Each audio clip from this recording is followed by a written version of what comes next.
Hi, I'm Jeff Beal. I'm going to give a book talk about one of my favorite children's picture books of all time. It's The Ghost Tree, The Dreaded Ghost Tree, by Bill Martin Jr. and John Archambault, and it was illustrated by Ted Rand. It hasn't won any awards that I was able to determine. I've never seen a version of it with the Caldecott Medal or anything on it. And in doing some research online, not any awards, though it gets really good reviews. It was published in 1988.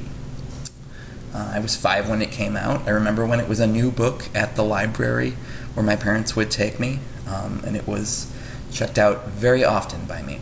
The authors, Bill Martin Jr. and John Archambault, actually have a much more popular book that they both collaborated on and wrote together, and it's Chicka Chicka Boom Boom, Will There Be Enough Room, which I'm sure many of us have read to maybe our students or maybe our children or whatever. The first author, Bill Martin Jr., he was the author of Brown Bear, What Do You See? And books in that series. So they have more reputable, more popular work, I suppose, than this book. But this is the first book they collaborated on. And I like it for a number of reasons. I have obviously a sentimental attachment to it, but I think it could serve in the classroom in a number of ways. The first of which, if you can tell by the cover, is the artwork. The illustrations in this book are absolutely breathtaking, and they're probably the most striking thing about the story. The story is simple. It's a boy and his sister are sent by their mother late at night to fetch a pail of milk from a farmer on the other end of town, and they have to cross paths with the dreaded Ghost Tree. Why the mother is sending a young boy and his sister out at night to fetch milk, I suppose we'll never know, but, the story takes place about 100 years ago. They were different times. But as you can kind of see, everything's taking place at night, so everything is this really rich, vivid, lifelike, like oil painting, but the dark colors really permeate, especially when they cross paths with the Ghost Tree. I think that it would be really awesome if a teacher were able to kind of teach about tone or mood of a piece, really focusing on how the illustrations complement the actual goings-on of the plot and the language of the text.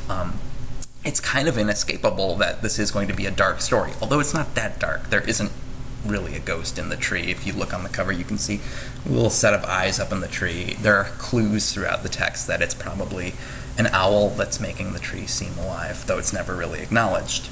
But the illustration is the first end I wanted to kind of touch on there.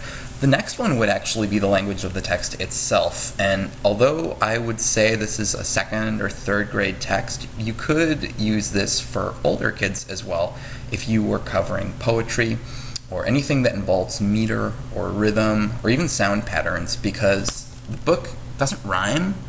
It's not like a Dr. Seuss book, but I'll read a portion of it for you, and I'll kind of emphasize something here.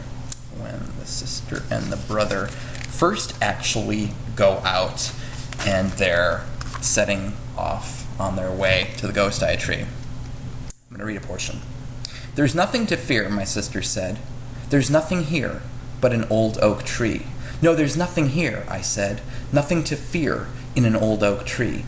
But we ran past the tree as fast as we could. Nothing happened. Nothing happened. We felt so good that we started to sing. "There's no such thing as a ghost. There's no such thing as a ghost." So every couple of lines in the text, you get words that do rhyme, and you get repetition of words over and over and over again.